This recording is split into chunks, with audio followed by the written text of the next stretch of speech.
बिस्मिल्लाहिर्रहमानिर्रहीम। अस्सलाम वालेकुम, सुबह खैर, जुम्मा मुबारक। आप देख रहे हैं एक्सप्रेसो, मैं हूं हिना आदिल। शुक्रिया, आप देख रहे हैं। मैं हूं इमरान हसन। इस उम्मीद और दुआ के साथ कि आप खैरियत से एक नए दिन का आगाज कर चुके हैं या करने वाले हैं। दोनों सूरतों में हमारी बेस्ट विशेज़ आपके साथ है। जुम्मा एक रहमतों और बरकतों से भरपूर दिन है। सैयदुल अय्याब कहा जाता है इसे, और इस दिन में दुरूद इब्राहिमी पढ़ने की बड़ी फजीलत है, तो एहतमाम कीजिएगा। और उसके साथ साथ जब नमाज जुम्मा अदा करें तो पाकिस्तान को, हमें अपनी दुआओं में याद रखिएगा। अल्लाह हम सबके लिए आसानी करे। प्रोग्राम का बाकायदा आगाज़ करते हैं, और आगाज़ आजकल हमारा क्रिकेट से ही होता है। थोड़े से दिन रह गए इस मेगा इवेंट के जो कि जारी है, और कल एक मैच खेला गया और वंस अगैन भारत ने प्रूव किया कि they are the most professional side in this T20 world cup. और इस दूसरे सेमीफाइनल में भी, जिसके बारे में कहा जा रहा था ना कि शायद ये हो ही ना, बारिश हो जाए, तो न वहाँ बारिश हुई, न कल लाहौर में बारिश हुई, लेकिन इंडिया क्वालिफाई कर गया फॉर द फाइनल्स। अब तो इंडिया को ऐसे लगता है कि आदत हो गई है कि फाइनल तो खेलना ही खेलना है। भाई कमाल क्रिकेट खेली उनके कैप्टन ने, उनकी टीम ने, जितनी तारीफ की जाए कम है। और इंग्लैंड को 68 रन से एक बड़ी कन्विंसिंग किस्म की शिकस्त थी, और यूं अब वर्ल्ड कप का फाइनल भारत और साउथ अफ्रीका के दरमियान खेला जाएगा। जी हाँ, बिल्कुल ऐसा ही है। अगर डिटेल में बात करें तो भारत ने पहले खेलते हुए मुकर्ररा ओवर्स में 7 विकेटों पर 171 रन बनाए, जबकि कप्तान रोहित शर्मा 57, सूर्य कुमार यादव 47 रन के साथ नुमाया रहे। लेकिन कोहली एक बार फिर से फ्लॉप हुए, 9 रन बनाकर आउट हो गए। और हदफ के ताक़ुब में जो इंग्लिश टीम है वो बुरी तरह से नाकाम दिखाई दी। पूरी टीम 16.4 ओवर्स में 103 रन बनाकर ढेर हो गई, और इंग्लैंड के जो 7 खिलाड़ी थे वो भी डबल फिगर में दाखिल ना हो सके। सो इंग्लैंड वाज न्यू। आपके ख्याल में कोहली क्यों नहीं चल रहा? पता नहीं, क्या रीजन? Bad luck. चले गेस लगाएं आप। वजह मतलब एक होता है ना, एक एक्सपर्ट ओपिनियन होती है, एक गेस ओपिनियन होती है। मुझे तो लगता है बैड लक। बैड लक है, लक फैक्टर आपके ख्याल में नहीं चल रहा। लेकिन मुझे ऐसा लगता है कि लक दूसरे वाला, फिटनेस का कोई प्रॉब्लम हो सकता है, या फिर हो सकता है कि एक प्लेयर के ऊपर बैड डेज आते हैं, लेकिन मुसलसल उनका परफॉर्म न करना इंडिया को बड़ा परेशान भी कर रहा है, क्योंकि उनके मेन प्लेयर हैं। लेकिन दूसरी जानब इंडियन टीम की क्वालिटी कि मुसलसल उन्होंने उनको रखा हुआ है, वो ड्रॉप भी नहीं करे, कोई और एक्सपेरिमेंट भी नहीं करे। अक्षर पटेल और कुलदीप यादव का कल दिन था, लेकिन जिस तरीके से बॉलिंग चेंजेस की कल रोहित शर्मा ने, बाबर आजम समेत जो दीगर कप्तान, नाकाम कप्तान हैं, उनको सीखना चाहिए कि किस मौके पर किस तरह की बॉलिंग करानी चाहिए। विकेट को देखते हुए जब बॉल नीचे रह रहा है तो किस किस्म के बॉलर को लेके आना है ताकि वो आपको ब्रेक थ्रू दिलाए। और जितनी ज़बरदस्त बैटिंग लाइनअप जितना था इंग्लैंड का, और वो जैसे वो रेत की दीवार वाली मिसाल है, बिल्कुल कल वो सादिर आती थी, वो रेत की दीवार साबित हो रही थी। उसकी बुनियादी वजह बहुत अच्छी गेम स्ट्रैटेजी भी थी। और यहाँ पे बताना जरूरी है कि टॉस इंग्लैंड ने जीता था, लेकिन आप इंग्लैंड की हालत देख लें कि किस तरीके से वो कल बाहर हुए। सो जनाब, रियल चोकर्स के तौर पर सामने आए हैं। उधर अफगानिस्तान हार गया था, साउथ अफ्रीका पहुंचा था। ब्रिज टाउन में होता है मुकाबला जो कि फाइनल है, और ये खेला जाना है हफ्ते को, India versus South Africa. Indians must be very happy, South Africans as well. Let's see क्या हम कोई नया वर्ल्ड चैंपियन देखते हैं T20 का साउथ अफ्रीका की सूरत में, या पुराना एक्सपीरियंस भारत एक दफ़ा फिर ट्रॉफी को लेकर जाता है। ये सवाल अपनी जगह पे रहेगा, लेकिन यहाँ पे ये भी बताना जरूरी है कि इन दोनों में से जो भी जीते ज़्यादा पैसे लेके जाएगा। बहुत बड़ी अमाउंट प्राइस बनी की सूरत में उसको मिलेगी। मेरी नज़र तो उस पर थी।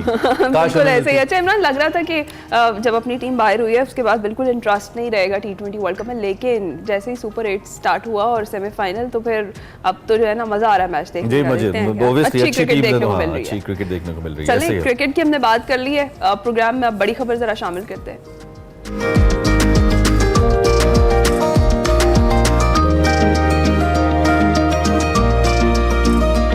जिस तरह से कल हमने इद्दत निकाह केस की हेयरिंग के हवाले से भी बात की थी। इद्दत में निकाह केस में जो बानी PTI हैं और बुशरा बीबी हैं, उन्हें रिलीफ नहीं मिल सका है, और अदालत ने सज़ा मुअत्तली की जो अपीलें हैं वो मुस्तरद कर दी हैं।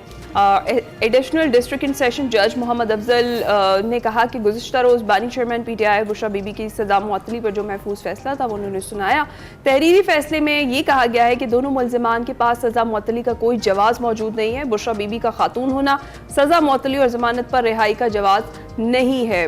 हालांकि पाकिस्तान तहरीक इंसाफ के जो कारकुनान हैं उन्होंने परसों चांद रात भी मनाई थी, और वो चांद रात उन्होंने कल एक ईद भी मनाई अपने मौजूदा क़यादत के साथ, और उस ईद को उन्होंने बड़ा, जिसे कहना चाहिए ना, शिद्दत के साथ मनाया। खैर, सजा मुअत्तली या जमानत पर रिहाई की दरखास्तें जो थी, इन पर समाअत के दौरान मुकदमे के मेरिट्स पर बात नहीं की जा सकती, ऐसा भी कहा गया।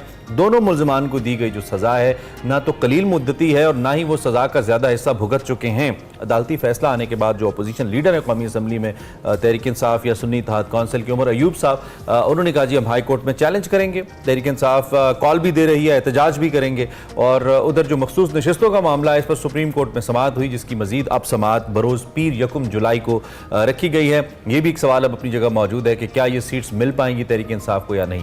But the biggest news was कि जो उमर अयूब साहब थे उन्होंने सेक्रेटरी जनरल के ओहदे से तहरीक इंसाफ के मुस्ताफ़ी हो गए, वो उन्होंने इस्तीफा दे दिया और तहरीक इंसाफ के जो बानी हैं खान साहब, उनके नाम उन्होंने खत लिखा। बतौर अपोजिशन लीडर पार्टी के सेक्रेटरी जनरल के ओहदे से इंसाफ नहीं कर पा रहा, ये उस खत का मतन था जो उन्होंने सोशल पे भी शेयर किया और किसी और शख्स को पार्टी का आप सेक्रेटरी जनरल बना दें, मेरा इस्तीफा कबूल करें, जिस पर बानी पीटीआई ने कबूल कर लिया। शिबली फराज साहब ने बानी तहरीक इंसाफ से आज अडयाला जेल में मुलाकात की है, इनफैक्ट कल मुलाकात की है और उनके साथ दीगर वकास अकरम साहब भी थे और एक दो और भी रहनुमा थे। इस के बाद जो बानी पीटीआई हैं उनकी हिदायत पर आने वाले दिनों में तहरीक इंसाफ का जो तंजीमी ढांचा है इसमें कुछ चेंजेस हो सकती हैं। वो चेंजेस क्या हैं और क्या वो जो 21 लोगों के ग्रुप की खबर है, एक फॉरवर्ड ब्लॉक टाइप चीज़ है, क्या वो दुरुस्त है या नहीं, इस पे भी हमने बात करनी है। दूसरी जानिब कल जो प्रेसिडेंशियल इलेक्शन हो रहे हैं अमेरिका के अंदर, उसमें अमरीकी सदर जो बाइडन और साबिक सदर डोनाल्ड ट्रंप के दरमियान पहला सदारती मुबाहिसा हुआ जो कि इस वक्त खबरों की जीनत है। जी हाँ, और जो दोनों रहनुमा उन्होंने एक दूसरे को खूब तनकीद का निशाना बनाया। डोनाल्ड ट्रंप कहते हैं कि बाइडन के ज़ेर सदारत अमेरिका की दुनिया में अब कोई इज्जत नहीं रही है।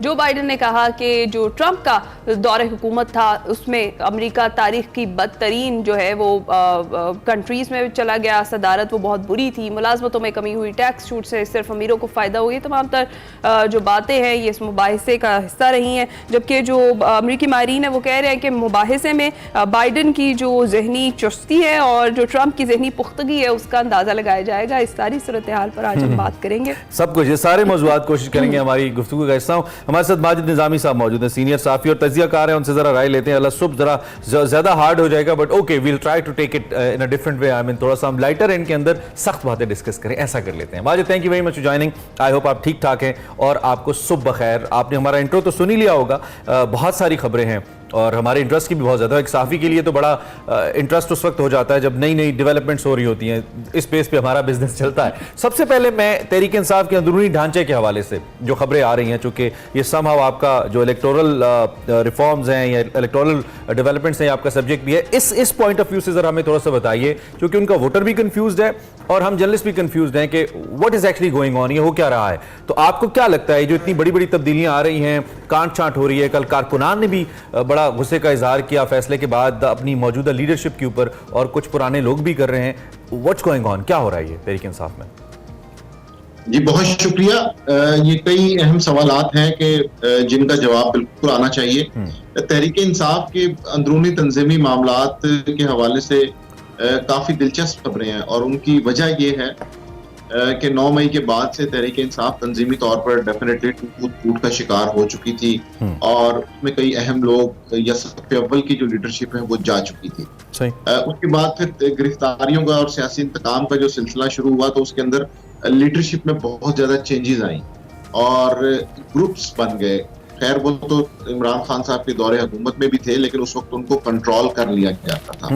अब प्रॉब्लम ये है कि चूंकि इमरान खान जेल में है और पार्टी सियासी तौर पे मुश्किल का शिकार है, बहुत से रहनुमा पार्टी को छोड़ चुके हैं, तो जो अवेलेबल लीडरशिप है उसके ऊपर कंसेंसस नहीं हो पा रहा। उनकी अपनी अपनी ग्रुपिंग्स हैं और इसमें दो राय पाई जाती हैं। पहली राय ये है कि इमरान खान साहब को मुफाहिमत के जरिए जेल से निकलवाया जाए और दूसरी राय ये है कि नहीं, जारहाना अंदाज मुजाहमत के जरिए इमरान खान साहब को सामने लाया जाए। तो ये इन दोनों की अंदर जो चपकलिश है वो जारी है। ये जो आपने 21 रुकनी ग्रुप की बात की या 27 रुकनी ग्रुप की जो बात चल रही है वो भी एक यही पॉइंट ऑफ व्यू है कि मौजूदा क़यादत अपनी स्ट्रेटेजी की बुनियाद पर नाकाम हो चुकी है कि वो इमरान खान साहब को जेल से बाहर लाए, तो इसलिए हमें एक स्टेप फॉरवर्ड लेना होगा। फिर ये है कि पीटीआई की सोशल मीडिया टीम खासी ताकतवर है और वो कभी कभी अपने सियासी जो रहनुमा हैं उनके साथ भी वो थोड़ी सी कन्फ्रंटेशन के मोड में आ जाते हैं, तो उनकी जानिब से भी मौजूदा क़यादत को कोई खास सपोर्ट नहीं है। इसलिए आपने देखा होगा कि जो कारकुनान के अदम इत्मीनान की और गुस्से की जो वीडियोस चलना शुरू हो गई हैं, ये भी उस साइड से आने की इत्तलात है। अच्छा, तो ये एक बिल्कुल एक सियासी खिचड़ी अंदरूनी तौर पर घर को आग लग रही है घर के चिराग से, आप ये कह रहे हैं सोशल मीडिया से? जी बिल्कुल, स्कोर सेटल किए जा रहे हैं। और तीसरा अहम पॉइंट ये है कि वो लोग जो तहरीक इंसाफ को पिछले 1-2 साल में छोड़ चुके थे, अब जब उन्हें लगा है कि माहौल साजगार हो रहा है, अवाम में मकबूलियत है और इसके साथ साथ एक ब्राइट फ्यूचर है, तो वो भी पार्टी में वापस आने की कोशिश कर रहे हैं। तो ये एक यहाँ आपका इशारा फवाद चौधरी साहब की तरफ है। जी बिल्कुल, कराची के कई लोग हैं, पंजाब से कई लोग हैं जिनका ये ख्याल है कि वो पार्टी की क़यादत हैं और वो इमरान खान साहब से मशवरे के बाद पार्टी छोड़ के गए थे। अच्छा। तो अब उन्हें आना चाहिए। तो ये एक बड़ी क्या आपको लगता है कि वो वापस आ जाएंगे? क्योंकि जो अभी की क़यादत है वो तो कह रही है कि अब ये मिन्नतें तरले करके वापस आना चाहते हैं, लेकिन अब ऐसा नहीं होगा। जी बिल्कुल, उसकी वजह ये कि इमरान खान चूंकि जेल में है, तो जो तंजीमी स्ट्रक्चर है वो इस मौजूदा लोगों के पास है। इसलिए इन लोगों का भी ये कहना बजा है कि साल 2 साल हम लोगों ने मारे खाई, हम लोगों ने सब तशद्दुद बर्दाश्त किया, सख्तियां झेली, और जब अब खीर पक चुकी है तो खाने के लिए और लोग आ रहे हैं। तो इसलिए ये एक बहस जो है। ठीक है। अच्छा माजिद निज़ामी, अमूमी तौर पर जब पार्टीज के अंदर ऐसे फॉरवर्ड ब्लॉक्स बनते हैं या एक ही जगह पे दो लोग एक बैनर के तले रहते हुए अपनी अपनी लाइन लेते हैं, यानी कि दोनों कहते हैं कि हम असल रिप्रेजेंटेटिव हैं, ये तहरीक इंसाफ का मामला आज से नहीं है। 2013, 2018 के इंतखाबात के अंदर और अब 2024 के इंतखाबात के अंदर भी उनको ये मसला रहा है कि जहां पे उनके ये फैसला नहीं हो पाता था कि असल उम्मीदवार कौन है, कि असल टिकट किसके पास है, क्योंकि उम्मीदवार ज्यादा थे पार्टी की मकबूलियत की वजह से। लेकिन दूसरी जानिब जो वोटर है वो एक नाम पर मुत्तफिक है और वो ओब्वियसली बानी चेयरमैन तहरीक इंसाफ है, उनका वोट है। तो क्या ये जो तकसीम है ये पार्टी को या पार्टी के वोट बैंक को नुकसान देगी आपके ख्याल में? नहीं, वोटर बैंक या वोट बैंक अपनी जगह पे है, ये बस आपस में एक लड़ने शड़ने का मरला है, अगर खान साहब बाहर आ जाते हैं तो ये सेटल डाउन हो जाएगा। What's your take on that? तो ये एक अहम नुक्ता इसलिए है कि जो वोटर है या वोटिंग पैटर्न था या वोट बैंक जो था, उसका इस्तेमाल 8 फरवरी को हो चुका है और वोटर्स ने अपनी जानिब से जो हिस्सा डालना था या जो रोल प्ले करना था वो कर चुके हैं। अब आइंदा आने वाले दिनों में किसी भी सियासी तहरीक के अंदर उनका किरदार होगा, लेकिन ये समझना कि कोई इलेक्शंस होंगे या वोटर वहां पे आएगा तो वो मेरा ख्याल है वोटर का रोल अब खत्म हो चुका है। अच्छा। वोटर ने अपनी जो बेस्ट एफर्ट करनी थी वो उन्होंने 8 फरवरी को करके अपनी पार्टी की आदत को दे दी है। इसलिए मैं समझता हूँ कि अब जो वोटर है वो इररिलेवेंट हो चुका है। अच्छा, एक इसमें आम नुक्ता ये भी तो है ना कि ये डिसाइड वोटर ने तो नहीं किया कि मौजूदा लीडरशिप लीड करे। वोटर का तहरीक इंसाफ के का ये प्रॉब्लम है कि वो अच्छी बात सारी अपने चेयरमैन को देते हैं और गलत बात जो भी है वो इधर उधर तकसीम कर देते हैं कि नहीं ये तो उसकी वजह से हुआ, इसकी वजह से हुआ। इस लीडरशिप को भी तो खान साहब भी ऊपर लाए हैं। अगर शेर अफजल मरवत मेन स्ट्रीम पे आए हैं या गौहर साहब मेन स्ट्रीम पे आए हैं या कोई दूसरा, तो वो भी तो खान साहब की इमा पे आए हैं ना। तो वोटर अपने चेयरमैन से सवाल क्यों नहीं करता जी कैसे लोग आप ले आए हैं, बजाय इसके कि वो उमर यूब से सवाल करे या वो नीचे किसी सेकंड टियर थर्ड टियर से सवाल करे। सो वोटर के ऊपर, वोटर के लिए लम्हे फिक्रिया नहीं है कि आस्क योर चेयरमैन कि आप कैसे फैसले करते हैं, कैसे लोगों को सामने लाते हैं। जी बिल्कुल, ये बड़ा अहम नुक्ता है क्योंकि जब हम ये कहते हैं कि जी किसी भी सियासी लीडर को उसके एडवाइजर्स चला रहे होते हैं तो वो एडवाइजर चूज कौन करता है। मैं आपकी बात से बिल्कुल इत्तेफाक करता हूँ। तो वो चूंकि एक गुड कॉप बैड कॉप का एक सिलसिला होता है, ब्लेम गेम होती है, उसमें चूंकि अपने लीडर से मोहब्बत और अकीदत होती है तो इसलिए लीडर की खामियां नजर नहीं आती, उसका नजला फिर दूसरे रहनुमाओं पे को गिरता है। अच्छा। तो इस वक्त अगर कोई स्ट्रेटेजी की खराबियां हैं या कोई पार्टी के अंदर जो मसले चल रहे हैं तो डेफिनेटली उसका सिरा तो इमरान खान साहब तक जाता है, लेकिन चूंकि वोटर इस चीज को जहनी तौर पर तैयार करने को कबूल नहीं है तो इसलिए फिर वो जिस तरह आपने बात की कि वो दूसरे दर्जे की लीडरशिप या फर्स्ट लेवल लीडरशिप को जो है वो मुर्दे इल्जाम ठहराता है। हालांकि ये चीजें पार्टी लीडरशिप से ही नीचे आ रही होती हैं। तो मैं आपकी राय से बिल्कुल इत्तेफाक करता हूं। तो इन चीजों को जब हम सामने रखते हैं तो फिर जब हम ये देखते हैं कि पार्टी के अंदर जो इस वक्त तंजीमी इख्तलाफात हैं उनकी नौयत और दिलचस्प हो जाती है, क्योंकि वो सब चीजें इमरान खान साहब के इल्म में है और वो ये चाहते हैं कि सबको वो थोड़ा थोड़ा हिस्सा देके साथ लेके चलते रहे। तो माजिद, जिस तरह से अभी कहा गया है कि अब ये जो इद्दत में निकाह केस का जो फैसला है उसको चैलेंज किया जाएगा इस्लामाबाद हाई कोर्ट में और एहतजाज की भी कॉल दी गई है, तो अब तहरीक इंसाफ की जो मौजूदा क़यादत है उसकी क्या स्ट्रेटजी होगी, किस तरीके से कारकुनान को निकाला जाएगा? क्योंकि जो जिस तरह से अभी आपने और इमरान ने बात की, सोशल मीडिया पर ऑलरेडी एक डिवाइड है और वो लोग जो है सख्त तनकीद कर रहे हैं मौजूदा क़यादत पर कि इनसे कुछ संभल नहीं रहा है और ये हमें इकट्ठा नहीं कर रहे हैं, हम एहतजाज करना चाहते हैं। तो अब जो आगे की सूरत हाल है वो बनती हुई क्या देखते हैं? जी, उसमें तहरीक इंसाफ के लिए एक संजीदा मसला ये है कि 9 मई के बाद से क्या वो इस पोजीशन में हैं कि वो एक ऐसी जलाओ घेराव वाली एहतजाजी तहरीक कर सकें, मुजाहरे कर सकें, जलसे जुलूस कर सकें। तो ये वो एक पॉइंट है कि जहां पर कारकुन का और लीडरशिप का इख्तलाफ है। उसकी वजह ये है कि लीडरशिप के सामने ये पूरा मंजरनामा है कि पिछले 1.5 साल में उनके साथ क्या क्या हुआ है, कितने लोग गिरफ्तार हुए, कहाँ कहाँ मुश्किलात आई और पूरा का पूरा जो सिस्टम है वो उनके खिलाफ हो गया। तो इसलिए मैं नहीं समझता कि इस वक्त तहरीक इंसाफ की जो क़यादत है वो इस हवाले से कंफर्टेबल है कि वो कोई ऐसी बड़ी एहतजाजी तहरीक चलाएं कि जिसकी बुनियाद पर हुकूमत पर प्रेशर आए। प्रेस कॉन्फ्रेंसेस बिल्कुल चलती रहेंगी, पार्लियामेंट के अंदर एहतजाज बिल्कुल चलता रहेगा, इमरान खान साहब की मुलाकात की जो दास्तानें हैं वो बिल्कुल सामने आती रहेंगी। लेकिन ये समझना कि शायद तहरीक इंसाफ का कारकुन या उनकी लीडरशिप कोई बहुत बड़ी एहतजाजी तहरीक चलाएंगे, मुझे आजकल के हालात में, मौजूदा हालात में या मुस्तकबिल करीब में ऐसा नहीं लग रहा। और अगर ऐसा नहीं होगा तो फिर हुकूमत पर प्रेशर भी नहीं आएगा, और हुकूमत पर जब प्रेशर नहीं आएगा तो ये मामला बिल्कुल जू के तू रहेंगे।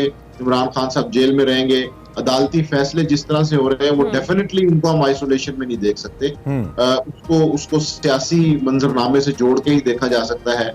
फिर केसेस के मेरिट डीमेरिट से एक अलग बात है, लेकिन क्या उस सियासी जमात की, जो मुस्लिम लीग नून ने देखा सियासी तौर पे, नवाज शरीफ पे एक केस बनता था, दूसरा बनता था, तीसरा बनता था, लेकिन जब उनके मामलात बेहतर हुए तो वो केसेस बिल्कुल उसी तरह हो गए। माजिद, अगर तहरीक इंसाफ ने ऐसी कोई तहरीक नहीं चलानी या उनके अंदर फिलहाल सकत नहीं है ऐसी तहरीक चलाने की, हम कह सकते हैं ये, क्योंकि जारी बात है वो बहुत उनका स्ट्रक्चर डिसमेंटल्ड किस्म का है इस वक्त, या लीडरशिप भी उनकी, तो फिर उनको क्यों ज़रूरत पेश आ रही है कि वो तहरीके तहफ़्फ़ुज़ आइन चला रहे हैं? चकज़ई साहब जैसे अपने मुखालिफिन जिनको खान साहब मिमिक किया करते थे अपने जलसों में, वो दुपट्टे वाला अंदाज बना के, या फिर मौलाना फजलुर रहमान जिनको इंतहाई अच्छे, जिनको अल्फाज में नहीं कहा जा सकता, अलकाब दिया करते थे, उनको साथ में लाने की ज़रूरत पड़ रही है। फिर तहरीक इंसाफ को ये लॉबिंग, क्या ये सिर्फ मीडिया का और अपने वोटर का पेट भरने के लिए है फॉर द टाइम बीइंग, जो किया जा रहा है उसके पीछे कुछ नहीं है? एंड क्या तहरीक इंसाफ ही लीड कर सकती है, या कहीं फजलुर रहमान साहब भी फिर आगे आ सकते हैं कि नहीं तुसी नहीं कर देते, मैं आप पे कर लाऊंगा? देखिए, ये जो तहरीक का मामला है इसको मैं एक और पहलू से जोड़ता हूँ कि तहरीक इंसाफ पे गुज़िश्ता 10 साल में ये इल्जाम आता रहा है कि वो इत्तेहादी सियासी जमातें नहीं बना सके, उनके सियासी लीडरशिप से ताल्लुकात अच्छे नहीं है, चोर डाकू गद्दार का बयानिया लेके चलते हैं।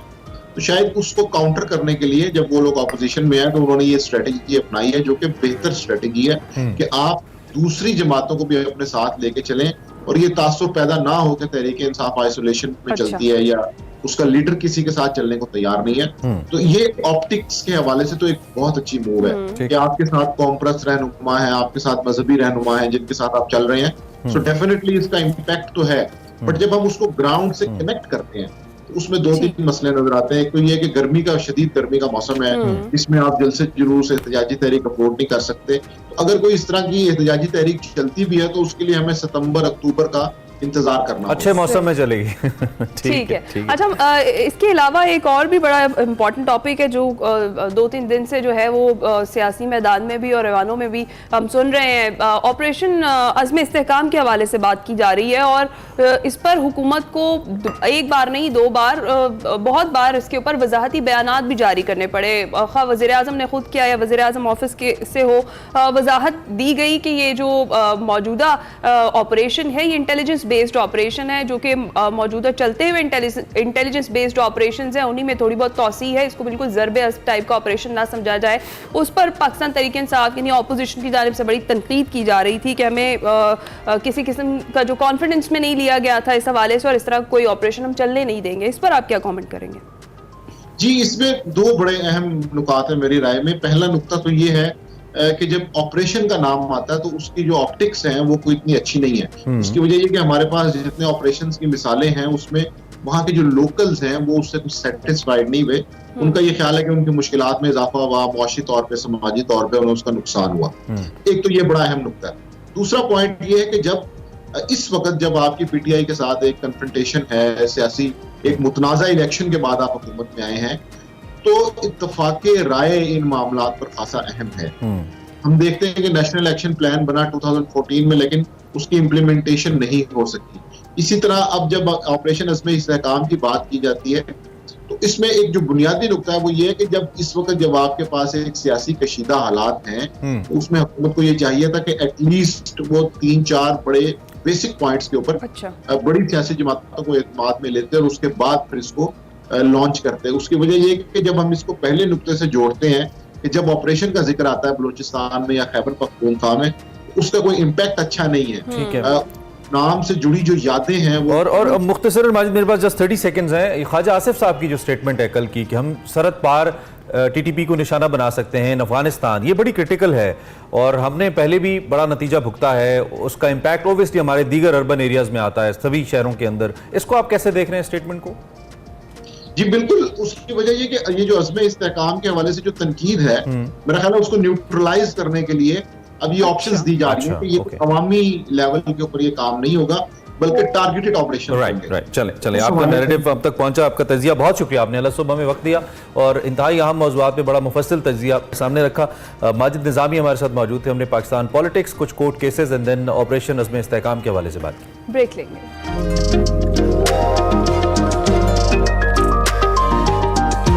वेलकम बैक टू एक्सप्रेसो और अब आपकी मुलाकात करवाते हैं ऐसे एक्सप्रेसो हीरो से जिन्होंने मालदीव में होने वाली 14th south Asian body building championship में पहली मर्तबा पाकिस्तानी बॉडी बिल्डर जो है शाहनवाज खान, उन्होंने मिस्टर साउथ एशिया का एजाज़ हासिल कर लिया है और कराची पुलिस के कांस्टेबल हैं शाहनवाज खान।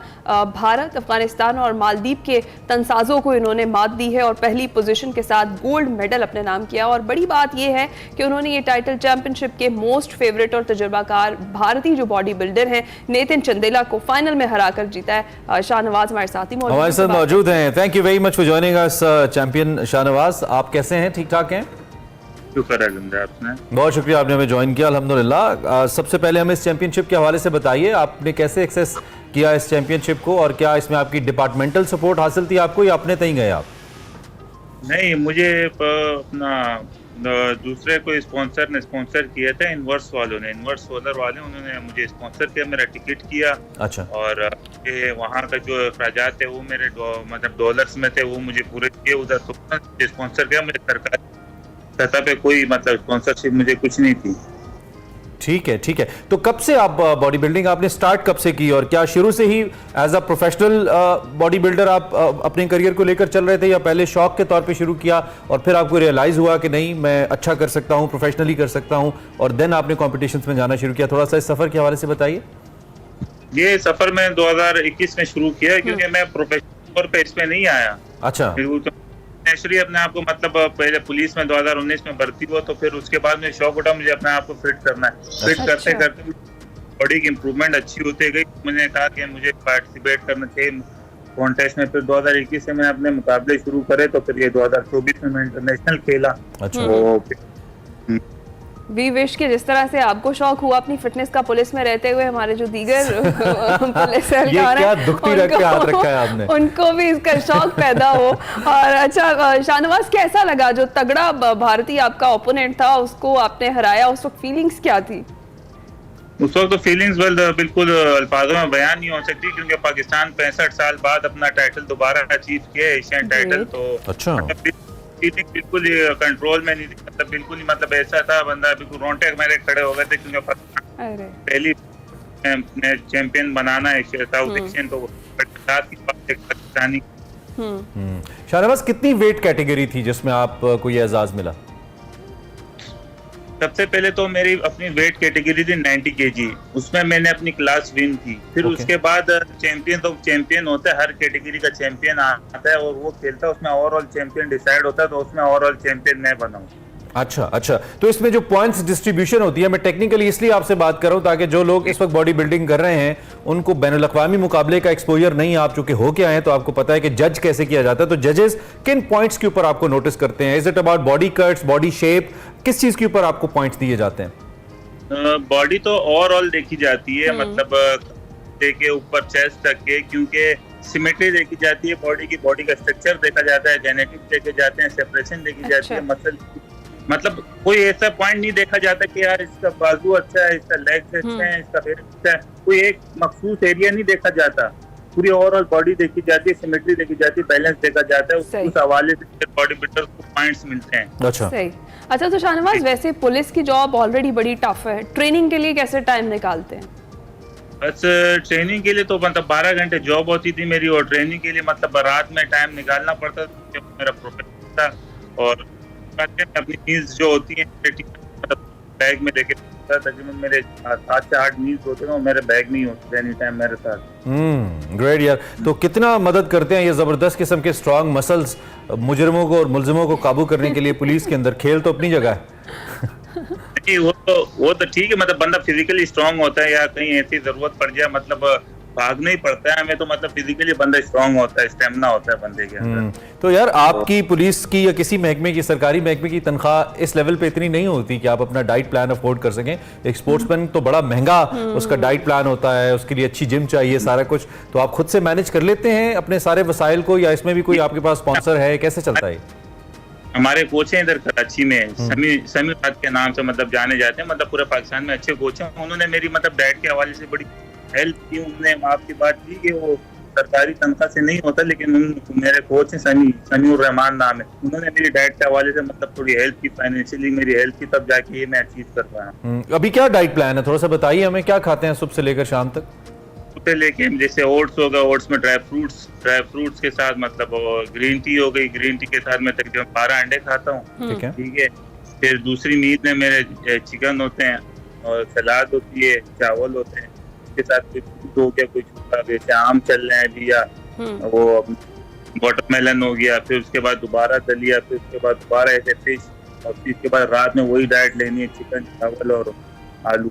सही। तो शाहनवाज, ये जो पूरी इतनी फिट बॉडी है, इसके लिए क्या वर्कआउट ज्यादा इम्पोर्टेंट है या फिर डाइट, या फिर दोनों का बैलेंस होना भी बहुत जरूरी है? नहीं, इसमें 3 चीजें देखी जाती हैं। आपको वर्कआउट देखा जाए, वर्कआउट भी होना लाजमी है, और डाइट आपकी अच्छी होनी चाहिए। तकरीबन 90% डाइट डिपेंड करती है बॉडी अच्छा। ऑफ कोर्स इस पे ठीक है, चाहिए पूरा रेस्ट लाजमी होना चाहिए। तकरीबन 8 से 9 घंटे की नींद होनी चाहिए आपकी।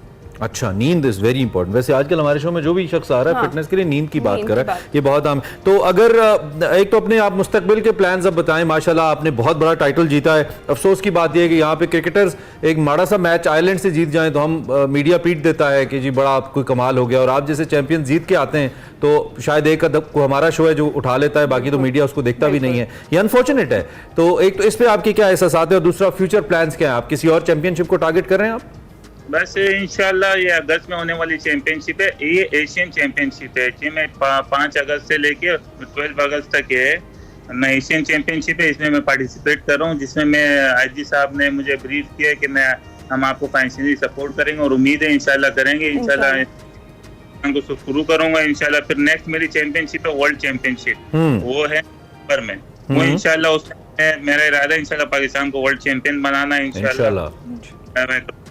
तो आप हम आपको फुल स्क्रीन पे जरा लेते हैं, आप हमें अपना वो सिग्नेचर स्टाइल तो करके दिखाएं, मसल्स वाला जो आप स्टेज पे आते हैं तो करते हैं। जरा फुल स्क्रीन लें जी, इनको हमने वो सिग्नेचर स्टाइल देखना है। शाहनवाज जरा करके दिखाएं कैसे करते हैं। If you can see your there is something wrong. एक तो टेक्निकली मसाइल जो है ना वो हमें आड़े आ जाते हैं हमारे। चलें Shahnawaz, I wish we could see you, but बहुत हमें फख्र है आप पे, the way you played, the way you competed in such a great competition. और फिर उसमें न सिर्फ आपने कम्पीट किया, महदूद वसाइल में जीत के भी आए और पाकिस्तान का नाम रोशन किया। और अब अच्छी बात है कि इनके आजी साहब इनको कह रहे हैं कि हम आपको सपोर्ट करेंगे, बहुत अच्छी बात है। महकमों के अंदर ऐसे सपोर्ट सिस्टम होने चाहिए ताकि ऐसे लोग मजीद आगे आए। एक्सप्रेसो में वक्त हुआ एक ब्रेक का।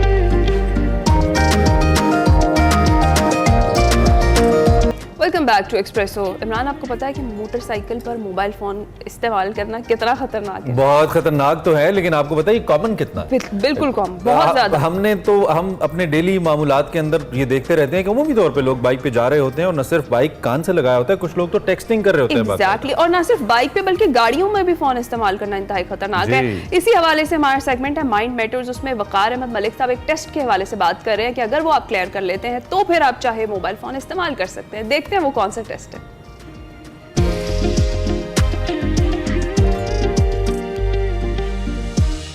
अस्सलाम वालेकुम नाज़रीन, मैं वकार अहमद और आप देख रहे हैं माइंड मैटर्स। अगर आप ये टेस्ट पास कर लेते हैं तो उसके बाद आपको इजाज़त है बेशक आप मोटरसाइकिल चलाते हुए मोबाइल इस्तेमाल कर लीजिए, लेकिन अगर जो मैं टेस्ट की बात करने लगा हूँ, अगर वो टेस्ट आप पास नहीं करते तो खुदा के लिए ना अपनी जान को ख़तरे में डालिए, ना दूसरों की जान को ख़तरे में डालिए। पाकिस्तान में ये एक बिल्कुल अमूमी सा मंजर है, एक अब आम सा मंजर होकर रह गया कि मोटरसाइकिल चलाते हुए स्मार्टफोन जो है वो इस्तेमाल किया जा रहा होता है, और जब आप अंगूठा हरकत कर रहे हैं और जब आप स्मार्टफोन इस्तेमाल कर रहे हैं तो उसका मतलब ये है कि आप कुछ सोशल मीडिया इस्तेमाल कर रहे हैं या आपको किसी को मैसेज का जवाब दे रहे हैं। और ये एक अमूमी मंजर में इसके हवाले से कह रहा हूँ कि ट्रैफिक पुलिस बेशक सामने खड़ी हो, ये क्योंकि अब एक नॉर्मलाइज्ड हो गया, बिल्कुल एक ऐसा है जैसे बिल्कुल एक नॉर्मल मंजर है और एक नॉर्मल मामला है, और जबकि इससे बेतहाशा ख़तरा होता है किसी की जान जाने को। बहुत सारे मोटरसाइकिल हादसात के वाले से जब आप उनको इन्वेस्टिगेट करें तो उसमें ये वाली आदत जो है नुमाया नज़र आती है। और ऐसी आदत वाले अमूमी तौर पे आप देखेंगे कि 90% से ज़्यादा ऐसे लोग होंगे जिन्होंने हेलमेट भी नहीं पहन रखा होगा।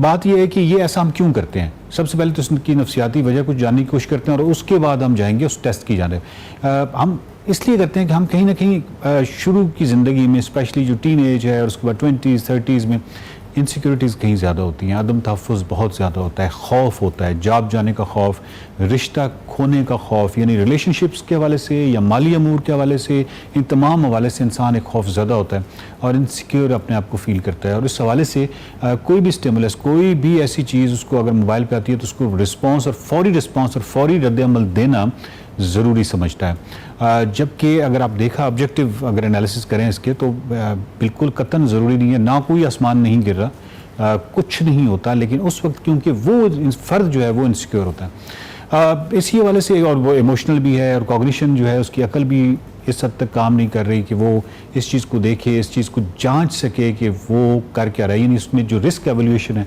उसको देख सके कि कितना बड़ा वो ख़तरा ले रहा है, न सिर्फ अपने लिए बल्कि दूसरों की जान के हवाले से भी। तो इस हवाले से अगर हम देखें तो सबसे पहले तो हमें ये जांच करने की ज़रूरत है कि क्या ये मल्टीटास्किंग की सहूलत इंसानी ज़हन को मुयस्सर है, यानी इंसान जो है वो एक वक्त में एक ही ऑन एनी गिवन मोमेंट किसी भी लम्हे में एक से ज़्यादा काम कर सकता है या नहीं कर सकता।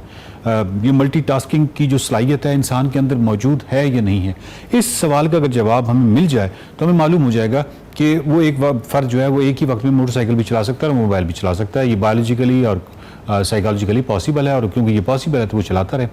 लेकिन जब हम जाते हैं और साइंस की तरफ रुजू करते हैं और नफ्सियात से रहनुमाई लेते हैं, इस तरह के बहुत सारे एक्सपेरिमेंट्स हमें बताते हैं कि इंसान जो है वो मल्टीटास्किंग नहीं कर सकता। किसी भी गिवन मोमेंट पे वो एक वक्त में किसी एक ही जगह पे फोकस्ड होगा, किसी एक तरफ उसकी इसी तरह तवज्जो मरकूज़ होगी और किसी एक पॉइंट पर होगी और उसके बाद वो स्विच करता है। अब आप ये जो तस्वीर देख रहे हैं इसमें आपको एक दो चीज़ें नज़र आ सकती हैं। एक तो ये है कि दो चेहरे हैं जो एक दूसरे की जानिब देख रहे हैं, या तो आप ये देख सकते हैं और या फिर आप ये देख सकते हैं कि ये बीच में गमला नुमा की एक शेप है जो कि इस तरह का मर्तबान है, इस तरह का एक बर्तन है जो कि पड़ा हुआ है।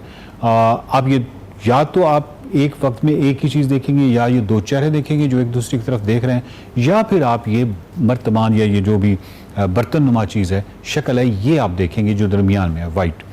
तो अगर आपके अंदर ये सलाहियत है कि एक ही वक्त में इन दोनों चीज़ों को आप देख सकते हैं तो फिर आप बेशक मोटरसाइकिल चलाते हुए मोबाइल ज़रूर इस्तेमाल कीजिए। लेकिन अगर आपके अंदर ये सलाहियत नहीं है तो ये साबित करती है कि इंसान मल्टीटास्किंग नहीं कर सकता। इसी वजह से मैं अपने बहुत सारे दोस्त जो हैं इस बात में बहुत सारे एनॉयड होते हैं कि अगर कोई भी दोस्त जो है वो मोबाइल इस्तेमाल कर रहा है और मैं बात कर रहा हूँ तो मैं रुक जाता हूँ और मैं कहता हूँ जब तक आप अपना मोबाइल इस्तेमाल करते रहेंगे या मोबाइल से आप नज़रें नहीं हटाएंगे या मोबाइल को एक साइड पर नहीं रखेंगे, मैं बात कंटिन्यू नहीं करूँगा। उसकी वजह ये होती है कि मुझे मालूम है कि वो एक वक्त में एक ही काम कर सकते हैं। अगर किसी बंदे का ये दावा है कि वो मोबाइल इस्तेमाल करते हुए दूसरों को बातें भी सुन रहा है, उनको रिस्पॉन्स भी दे रहा है, तो उसकी वजह ये है कि वो स्विच कर रहा होता है।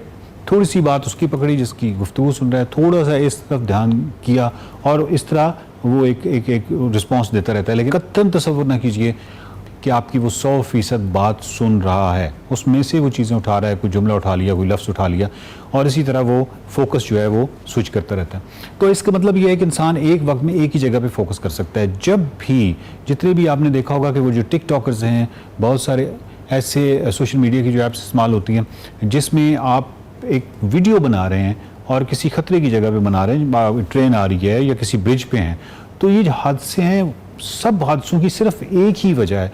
वजह यह है कि जब आपका फोकस शिफ्ट होता है तो उसके बाद इस साइड से आप फोकस नहीं कर पाते और जिसकी वजह से आप हादसे का शिकार हो जाते हैं। ऐसे बहुत सारे हादसा जो हैं वो आपको आए दिन सुनने को मिलते हैं और उसकी वजह यही फोकस शिफ्ट है। बिल्कुल इसी तरह मोटरसाइकिल चलाते हुए जब आप मोबाइल इस्तेमाल करते हैं तो आपका फोकस जो है वो यहाँ पे शिफ्ट होता है और उसके बाद आप बार बार इस तरह तो देख रहे हैं, लेकिन जब कोई मुसीबत आनी होती है, कोई अचानक कोई बच्चा सामने आ सकता है या कोई गाड़ी आ सकती है, तो उस वक्त अगर आपका फोकस यहाँ पे हुआ तो बहुत किसी बड़े हादसे का आप शिकार हो सकते हैं या आपकी वजह से कोई और फ़र्द जो है वो बड़े हादसे का शिकार हो सकता है। अगर आप मल्टीटास्किंग की सलाहियत आपके अंदर नहीं है, जो कि एक्सपेरिमेंटली साबित है, तजर्बाती सतह पे साबित है, तो उसके बाद इस बात का कोई जवाब नहीं बनता कि आप मोबाइल इस्तेमाल करें।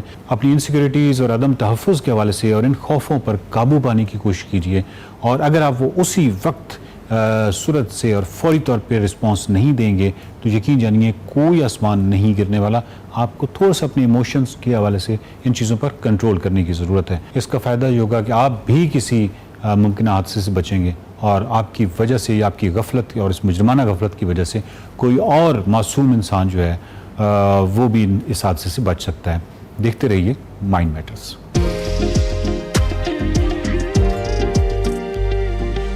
Welcome back to express. अब शामिल करेंगे सेगमेंट फ्लैग्स, जिसमें सना हुमायूं आज मुलाकात करवा रही हैं हिस्पानी आर्टिस्ट से। क्या गुफ्तगू हो रही है, आइए देखते हैं।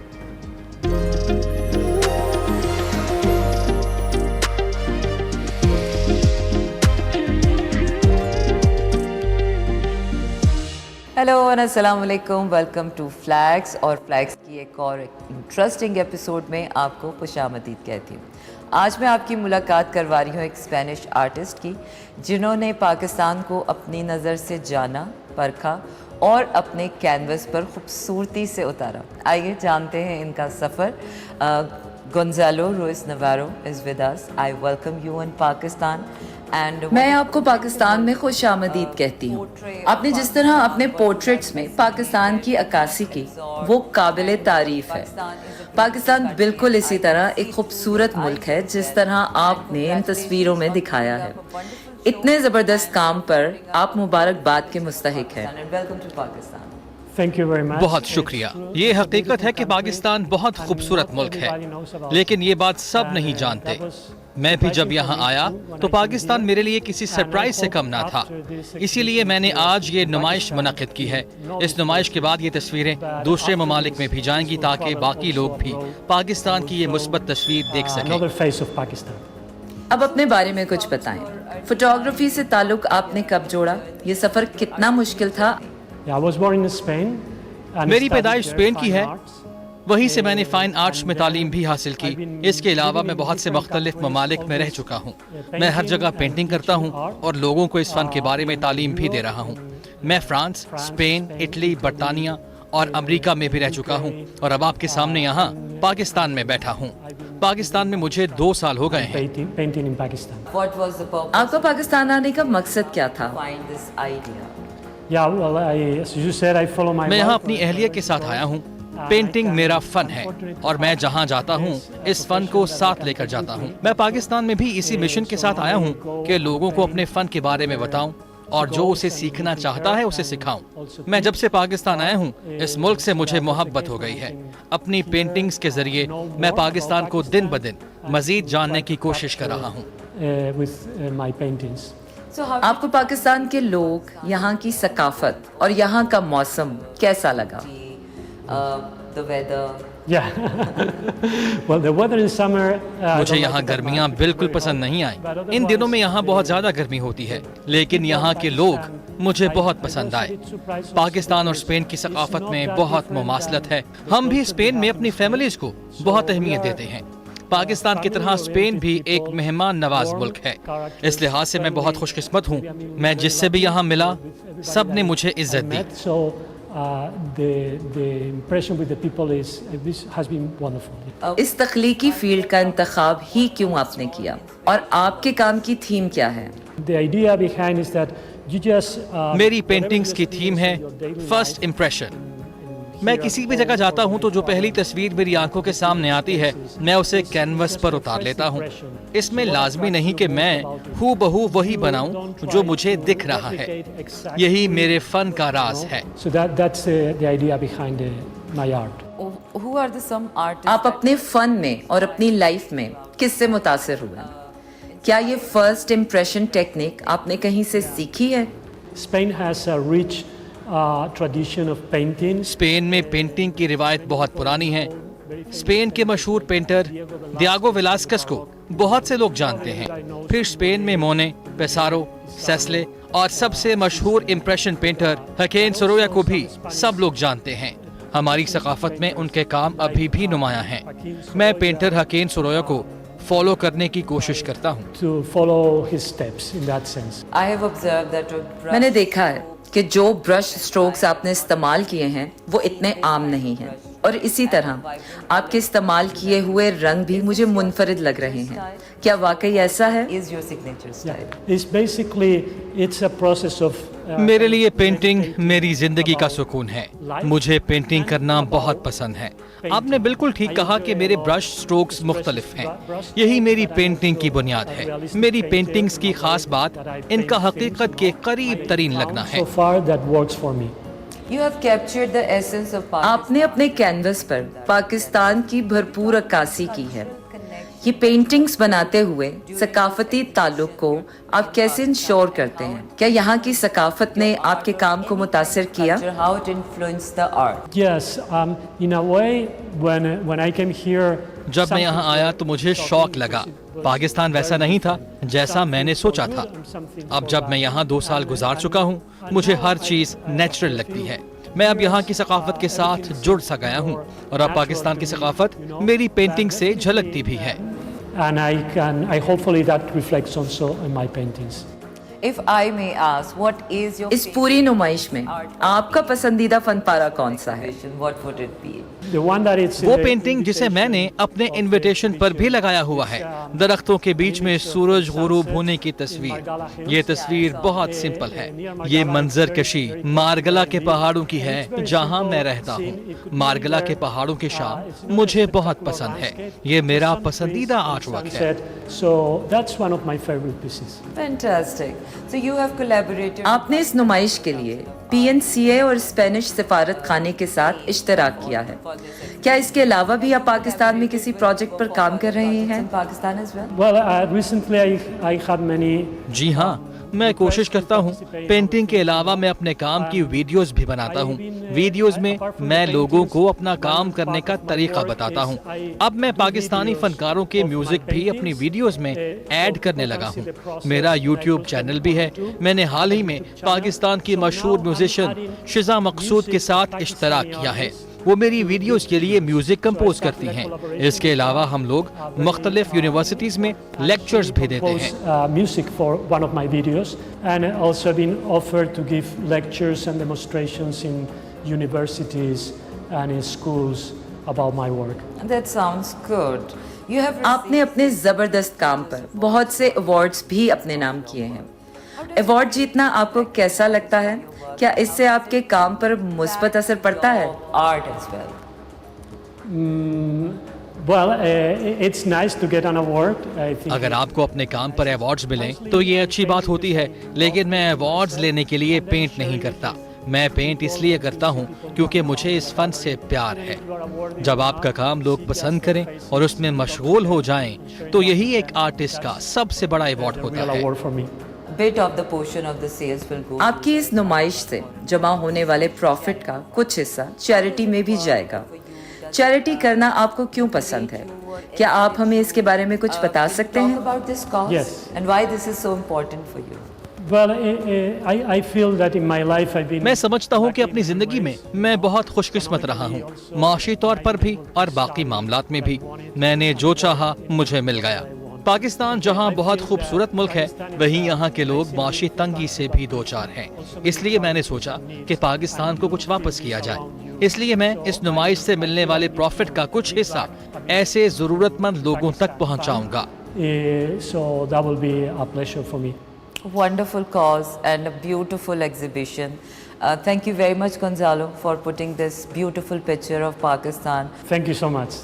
और अब मैं आपको दिखाने लगी हूँ वो खूबसूरत पिक्चर जो गुंजालो को खुद बहुत पसंद है और इस्लामाबाद की खूबसूरती को और भी उजागर करता है। आइए।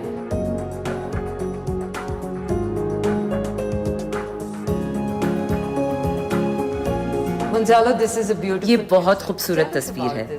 ये कहाँ जाकर आपने ली है और इसके पीछे आपकी क्या सोच थी? How was the whole artistic process for this? Yes, there are some paintings here of. वैसे तो मेरी पेंटिंग्स में बहुत जबरदस्त लैंडस्केप्स मैंने दिखाए हैं, लेकिन इस तस्वीर की खास बात यह है ये किसी नॉर्दर्न साइट पर नहीं ली गई, बल्कि मार्गला के पहाड़ों पर ली गई है। दरख्तों के बीच में ढलता हुआ सूरज खूबसूरती की अलामत है। इफ आई मे आस्क, आप पाकिस्तान में बहुत घूमे हैं, कौन सी जगह आपको सबसे ज्यादा पसंद आई and what's your favourite place? Well, I have two places in mind. वैसे तो पाकिस्तान में बहुत सी खूबसूरत जगह मौजूद हैं, लेकिन अगर एक चूज करनी हो तो हुंजा। मुझे चित्राल भी बहुत पसंद आया था, लेकिन हुंजा और राका पोशी की क्या ही बात है। And spend some days trekking there, and it's an amazing place. It's beautiful essence of Pakistan that you have portrayed on your picture. Thank you very much for giving your time. You are very welcome. I hope कि आपको गुंजालो का ये सफ़र जानकर खुशी हुई होगी और अपने पाकिस्तान की खूबसूरती देखकर भी बहुत दिल खुश हुआ होगा। अब तक के लिए फ्लैग्स में इतना ही। अपना रखिएगा ख्याल, अगले हफ्ते फिर होगी मुलाकात। अल्लाह हाफिज़।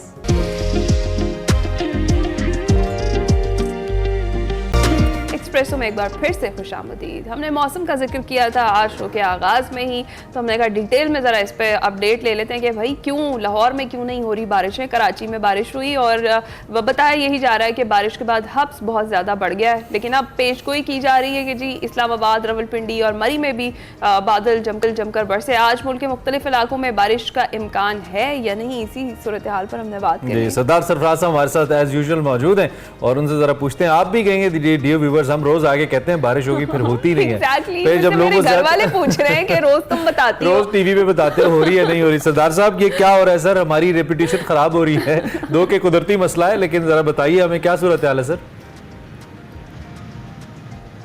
जी बहुत शुक्रिया जी। देखिए जैसे कुछ हवाएं दाखिल हो रही हैं अरेबियन सी से मुल्क के बलाई हिस्सों में भी। कल पंजाब के चंद एक इलाकों में तो अच्छी बारिश हुई है, जोहराबाद वगैरह में, इस्लामाबाद, रावलपिंडी में भी हुई है, लेकिन इत्तेफाक से लाहौर में नहीं हुई अभी तक। लाहौर में आज देखिए आज रात में इम्कान होगा, मतलब खासी अच्छी बारिश का इम्कान है लाहौर में रात में या आने वाली अगली सुबह में इम्कान है। और इसी तरह से फिलहाल जो हवाएं हैं वो मतलब तमाम ही इलाकों में एक तरह से इंटर नहीं हो रही, कुछ इलाकों में हैं कुछ इलाकों में नहीं है, इस तरह से चल रहा है। और कराची और सिंध में तो इस लोअर सिंध में कल जो सदरन सिंध है, थरपारकर, उल्फदीन, ठट्ठा वगैरह, मीरपुर खासकर इन एरियाज़ में तो अच्छी बारिश होगी, ऊपर नवाबशाह तक में भी हुई। और हैदराबाद और कराची में कहीं कहीं बेहतर होगी और कहीं लाइट ड्रिजल ही हुई है। तो असल में जो कराची पे जो हीट वेव जनरेट की हुई थी या क्रिएट की हुई थी जिस लो प्रेशर एरिया ने पिछले 4-5 दिन से, तो वही कराची के जनूब में मौजूद है, अभी तक मौजूद है। अच्छा। तो उसी के बायस कल ये बादल मॉइस्चर सप्लाई हुआ तो यहाँ पे बारिश हुई। तो सरदार सरफराज साहब हब सभी भी कराची में बरकरार है, क्या मजीद बारिशें आज भी मुतवक्किल है कराची में मुख्तलिफ जगहों पे? बिल्कुल, हब्स उसी लो प्रेशर एरिया की वजह से मौजूद है, वो अभी तक मौजूद है लो प्रेशर एरिया ना कराची के जनूब में। तो जाहिर है आज उसके बाद उसी की मौजूदगी के बाद मज़ीद बारिश का इम्कान है शाम में, आफ्टरनून में या शाम में कराची में भी और दूसरे जो ठट्ठा, बदीन और ये जो लोअर सिंध के डिस्ट्रिक्ट्स हैं तमाम डिस्ट्रिक्ट्स में। तो ये जो लाहौर में आप बारिश बता रहे हैं ये क्या सिर्फ बारिश है या इसके साथ तूफान वगैरह भी आ सकता है? और इंटेंसिटी कितनी हो सकती है? अभी तक फोरकास्ट क्या है? बारिश क्या बहुत ज़्यादा होगी? लेकिन इस स्पेल के नतीजे में अभी को बहुत हैवी उस तरह का बहुत यानी एक्स्ट्रा ऑर्डिनरी बारिश नहीं है। आंधी तो जाहिर है कि इस सीज़न में ना आपको पता है कि जैसे बारिश का सिस्टम अप्रोच करता है तो उससे पहले आंधी तो चलती है। ठीक है, तो उसका इम्कान है कि विंड टेस्ट करे।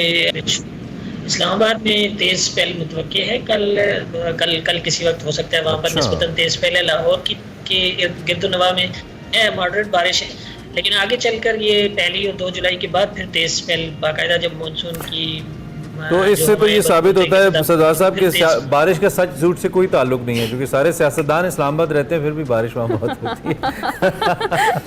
अच्छा सरदार सरफराज साहब, जिस तरह से भी आपने बताया है बारिशों का, ये प्री मानसून का स्पेल है जो आज से शुरू होगा या जिस तरह से कराची में कल से शुरू हो चुका है और इसके बाद फिर मानसून प्रॉपर स्टार्ट होगा? जी प्री मानसून का ही कह रहे हैं। हमारे एरिया में तो अमूमन 1 जुलाई है, उससे 1-2 दिन पहले दाखिल होता है, तो उस लिहाज से हम प्री मानसून कह सकते हैं। लेकिन अमूमन ये हो जाता है कि प्री मानसून कर जाते हैं बिल्कुल। तो इस दफा भी ऐसे ही लग रहा है कि शुमाल की हद तक यानी पंजाब वगैरह में प्री मानसून कहीं चल रहा होगा, उसके साथ ही मानसून शुरू हो जाएगा। तो और मुख्तसरन ये भी बता दें कि जो हीट वेव हम फेस कर रहे थे, सिंध भी फेस कर रहा था, पंजाब भी, इस बारिश के 3 दिन के सिलसिले के बाद क्या फिर कोई हीट वेव होगी या टेम्परेचर्स नॉर्मल रहेंगे, नॉर्मल गर्मी वाले टेम्परेचर्स, या कोई हीट वेव के खदशात मौजूद हैं? देखिए हीट वेव का असल में ये जो मई और जून दोनों महीने होते हैं ना, यही गर्म तरीन महीने होते हैं। पाकिस्तान में तो ज्यादा इम्कान इन्हीं महीनों में रहता है, ज्यादा खदशा इन्हीं महीनों में रहता है। जो जुलाई में और अगस्त में तो फिर उतना उस तरह का खदशा नहीं होता। लेकिन ये जरूर है कि कुछ दिनों में जब चूंकि मॉइस्चर बहुत ज्यादा होता है जुलाई में, आपको पता है एक दफा मानसून शुरू होता है तो फिर हब्स वाली कैफियत भी हो जाती है। तो अगर ब्रेक आ जाती है 3-4 दिन की तो फिर आर्जी सा फेज फिर आ सकता है हीट वेव का, लेकिन इस तरह का प्रोलॉन्ग सिलसिला नहीं होगा। ठीक है सरदार साहब, जाते जाते क्विकली जरा कंफर्म कर दें, हम बता दें सबको लाहौर ये तैयार हो होगी गए, बारिश, होनी है बारिश, ये ना हो दोबारा प्रेडिक्शन करें और फिर लोग हमसे पूछे आपने कहा था बारिश सोच लें। देखिए एटमॉस्फेरिक साइंस ऐसी है और फोरकास्ट ऐसी चीज है ना जिसमें आप 100% श्योर नहीं हो सकते, लेकिन इम्कान जरूर है, गालिब चले अल्लाह करे हो जाए, अल्लाह करे हो जाए। थैंक यू वेरी मच, आप हमारे साथ मौजूद रहे और आपने हमें ताज़ा तरीन सूरत हाल बताई। आपके मुताबिक लाहौरियों, कल सैटरडे अगर आपकी छुट्टी है तो तैयारी कर लें, इम्कान है कि आज रात या कल सुबह बारिश हो सकती है, अल्लाह करे हो जाए और मौसम थोड़ा तब्दील हो जाए। एक्सप्रेस तो में वक्त हुआ एक ब्रेक का। Welcome back to Expresso. बात कर लेते हैं आपके और हमारे फेवरेट खेल क्रिकेट की। क्रिकेट के अंदर T20 वर्ल्ड कप जारी है और बिल्कुल आखिरी मरहले में पहुंच चुका है, बल्कि सिर्फ एक मैच बाकी है और ये देखना बाकी है कि कौन बनेगा वर्ल्ड कप 2024 का चैंपियन। कल भारत ने बहुत ही जबरदस्त खेला। प्रोग्राम के शुरू में हमने बात की दिफाई चैंपियन इंग्लैंड को हराया और फाइनल के लिए क्वालिफाई किया, और अब की बार हम एक्सपेक्ट कर रहे हैं, जो मेरे लिए एक बड़ा एक्साइटिंग पॉइंट है, कि we can have a new winner World Cup का, साउथ अफ्रीका की सूरत में, जिनको पहले चोकर्स कहा जाता था। वैसे बिना कल असली चोकर तो हमें इंग्लैंड लगी, बिल्कुल ऐसा ही है, जिस तरह उन्होंने खेला, ऐसा ही है जिस तरह उन्होंने प्ले किया, उससे ऐसे लगता है। बहरहाल भारत ने बड़ा अच्छा खेला, 172 रन का जो हदफ था दिफा करते हुए इंग्लैंड को 68 रन से जो है शिकस्त दे दी। किसने कैसा खेला और क्या कारकर्दगी रही, इसी पर जरा बात कर लेते हैं। हमारे साथ स्पोर्ट्स एनालिस्ट अब्दुल माजिद भट्टी साहब मौजूद हैं। अस्सलाम वालेकुम अब्दुल माजिद भट्टी साहब, कैसे हैं आप? जी वालेकुम सलाम है ना इमरान, आपको भी सलाम, सुबह खैर जी। भट्टी साहब, मैच तो आपने देखा ही होगा, दोनों सेमीफाइनल्स बड़े किरकिरे से सेमीफाइनल्स थे। मैं तो बीइंग क्रिकेट लवर बड़े अच्छे, बड़े क्रंची मैच जिसे कहते हैं ना, नेल बाइटर किस्म के एक्सपेक्ट कर रहा था, बट अनफॉर्चुनेटली चले पहला मैच तो हम फिर भी थोड़ा फॉरगिव कर सकते हैं कि एक हल्की टीम थी, एक एक्सपीरियंस टीम थी, एक नई टीम थी। लेकिन दूसरे मैच के अंदर दोनों टीम्स एक्सपीरियंस थी, एक तो चैंपियन थी साबका और दूसरी कई मरतबा की चैंपियन। आप मुतमईन है the kind of match was played, या टोटली आउटक्लास किया इंडिया की अच्छी क्रिकेट ने इंग्लैंड को? क्या फैक्टर था जिसकी वजह से मैच हमें वन साइडेड लगने लगा था? देखिए इसमें तो इमरान कोई शक नहीं है कि इंडिया इस वक्त जिस ब्रांड की क्रिकेट खेल रही है, शायद इस ब्रांड की क्रिकेट साउथ अफ्रीका ने ही खेली है इस टूर्नामेंट में। अदरवाइज इंग्लैंड भी ग्रुप मैच में शिकस्त खा चुकी थी। तो मैं वैसे ही आज सोच रहा था कि मैं जब 2007 में आखिरी बार इंडिया गया और पाकिस्तान और इंडिया की आखिरी बायलैटरल टेस्ट सीरीज हुई, उस वक्त हमारे और इंडिया का बड़ा मामूली सा फर्क था। आज इंडियन क्रिकेट यहाँ खड़ी हुई है और हम यहाँ खड़े हुए, हम दूसरे लोगों को डिस्कस कर रहे हैं, हमारी क्रिकेट कुछ दूसरे मसाइल से दो चार है, तो ये अनफॉर्चुनेट है। लेकिन आप देखें कि जो अफगानिस्तान और साउथ अफ्रीका का सेमीफाइनल हुआ, वो बहुत ही एक तेज पिच पर हुआ, जिसके बारे में जोनाथन ट्रॉट जो इंग्लिश हेड कोच है अफगानिस्तान के, उन्होंने भी कहा कि ये मुनसिफाना फैसला नहीं था कि इस तरह की पिच हमें दी जाती। लेकिन उसमें एक और मसला भी था, चले पिच आपकी फेवर में नहीं थी, लेकिन टॉस तो आपके फेवर में था, टॉस आप जीत गए और आपने पहले बैटिंग करके साउथ अफ्रीका के पेसर्स को फेस करने का फैसला किया, तो यहाँ अफगानिस्तान गलती कर गया। इंडिया के मैच अगर आप देखें तो शुरू में थोड़ी सी इंडिया की टीम लड़खड़ाई जब इब्तिदा में विराट कोहली आउट हो गए, लेकिन वो 171 का हिंसा उबूर करने में कामयाब हो गए।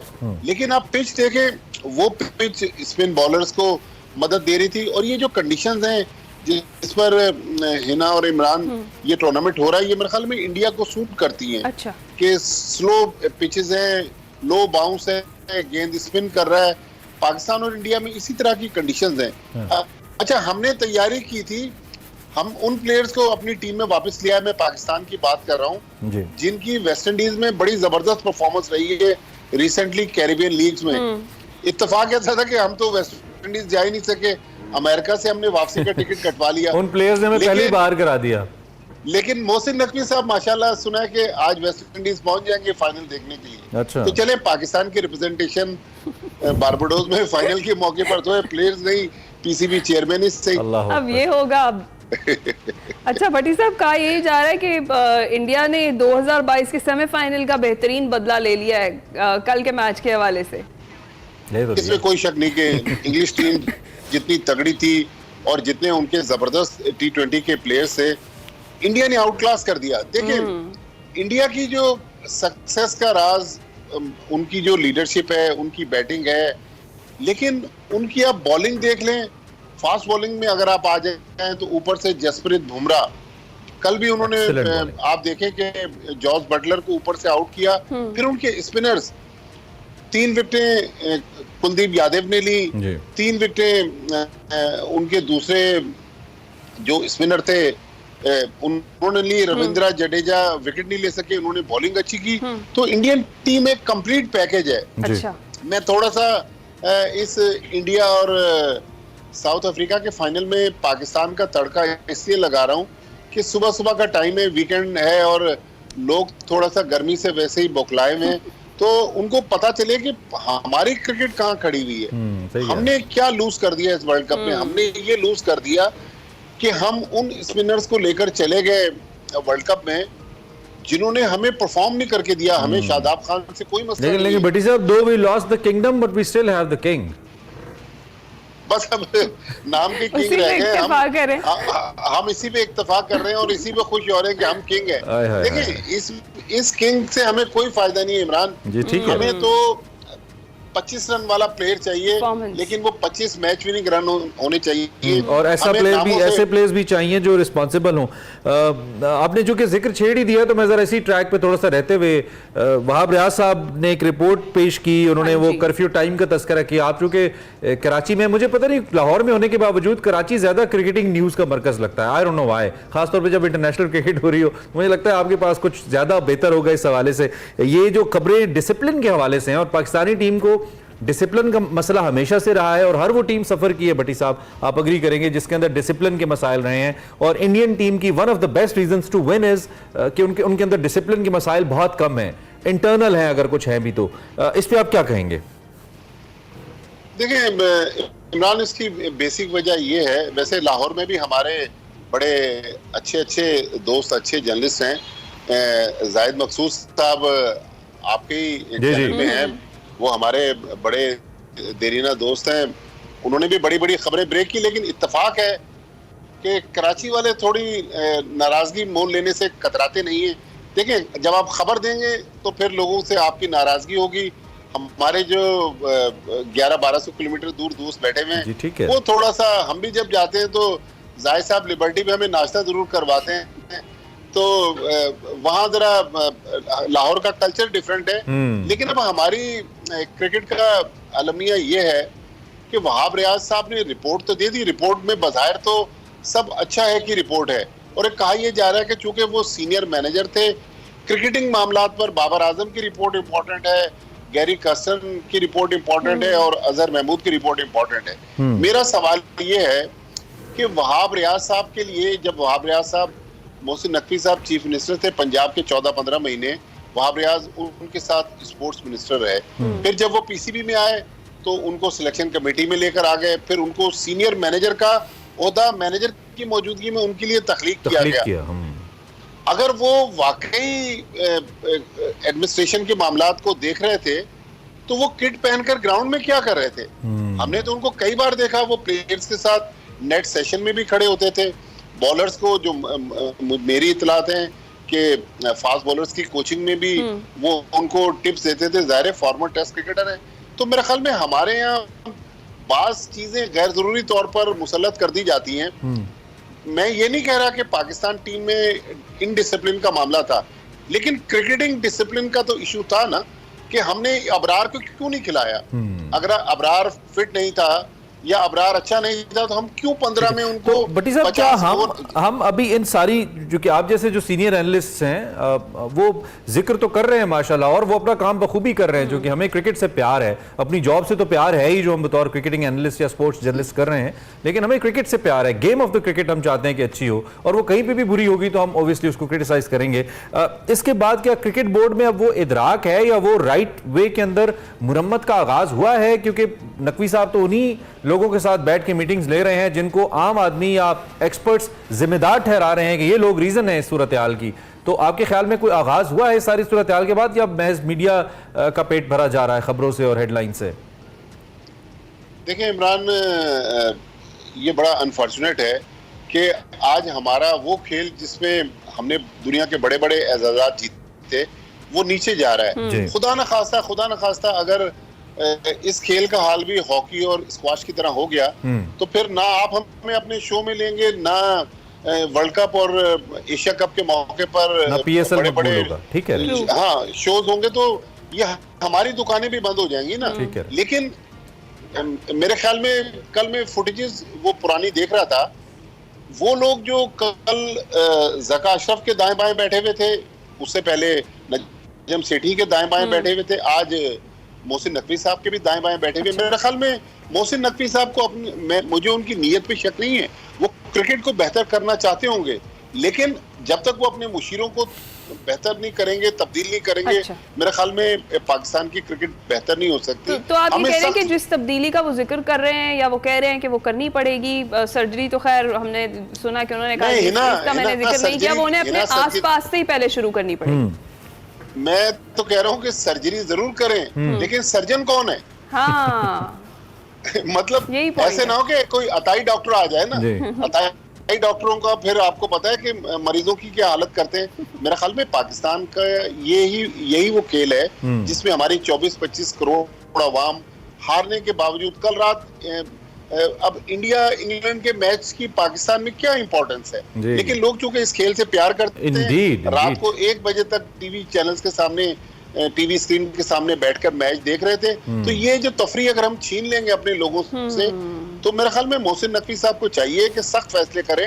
जब ऑपरेशन होता है ना, ऑपरेशन में सूखे गीले सब जल जाते हैं, तो मेरे ख्याल में उस ऑपरेशन की जरूरत है। वैसे भट्टी साहब इजाजत दीजिए, क्योंकि असल डॉक्टर अताई है जो ऑपरेशन कर रहा है ना, जो इसको सुपरवाइज कर रहा है वो अताई ही है, ये मानना पड़ेगा और उसको भी रियलाइज करना चाहिए कि मैं अताई हूँ, ये मेरा काम नहीं है, प्रोफेशनल्स का काम है। खैर बात तो जबरदस्त है। अब getting back to the tournament once again, final आ गया, बड़ा क्रंची फाइनल है और मेरी तो हमदर्दियां भी, दो की इंडियन टीम बहुत अच्छी क्रिकेट खेल रही है, लेकिन मैं चाहूंगा कि एक नया वर्ल्ड चैंपियन हमारे सामने आए। क्या आपकी भी यही ख्वाहिश है?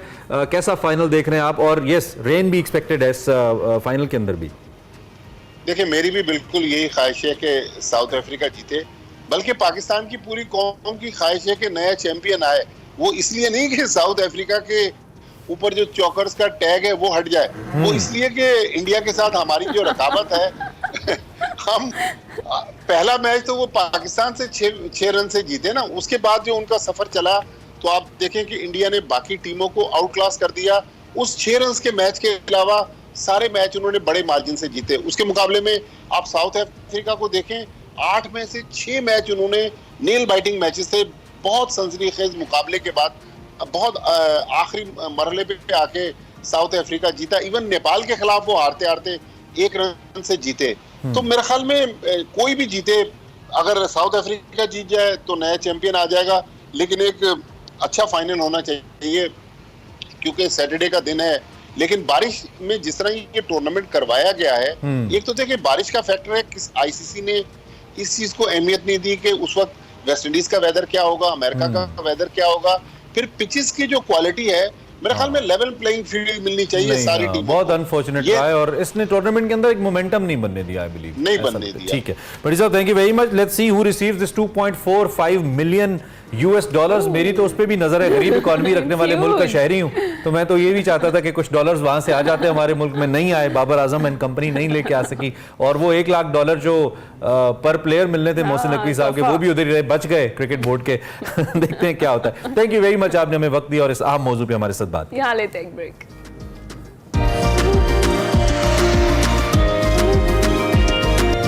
Welcome back. बैक। कारवां सराय हमारा फ्लैगशिप शो है जिसको आप हर इतवार की शाम 8:05 पे देखते हैं ऑन एक्सप्रेस न्यूज़।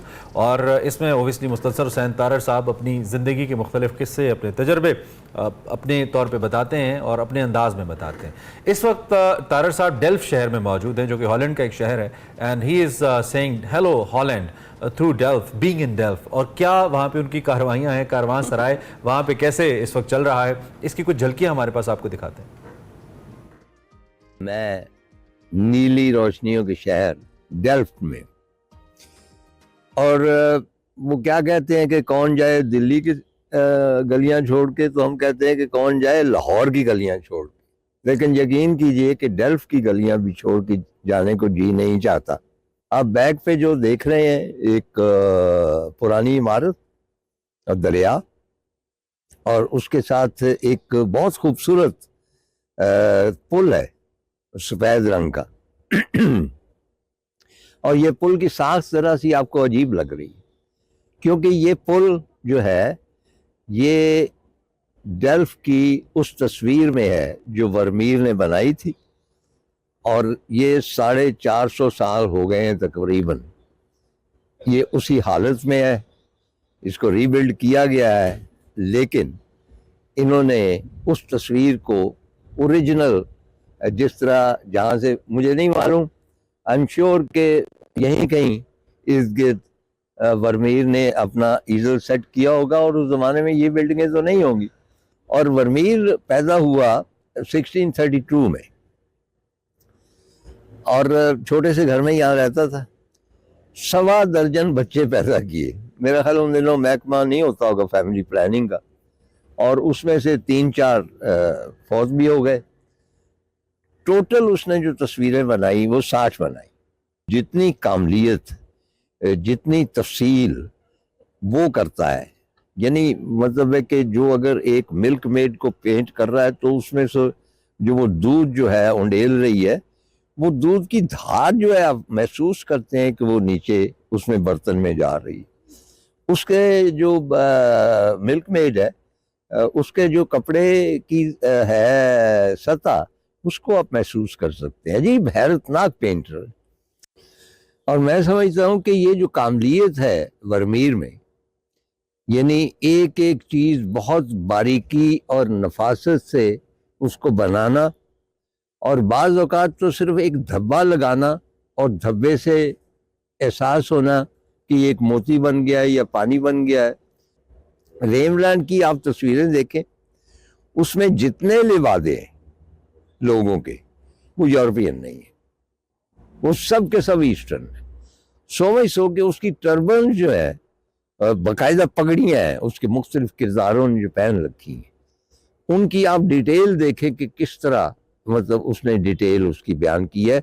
और जो फेब्रिशियस है उसको बहुत कम लोग जानते हैं। सो ये थी कुछ झलकियां कारवां सराय की जो आप देखेंगे इतवार की शाम 8:05 पर on express news. Do watch it. और इसके साथ ही हमारा आज का शो और इस हफ्ते का ही आखिरी शो अपने ख़त्म को पहुंचा।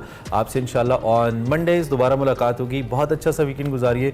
बारिश हो गई तो आप और भी इंजॉय करेंगे। हमारी बेस्ट विशेज़ आपके साथ हैं, और best of Expresso don't forget to watch, जो कि आप सैटरडे और संडे को देख पाएंगे। ख्याल रखिएगा। अल्लाह हाफिज़। अल्लाह हाफिज़।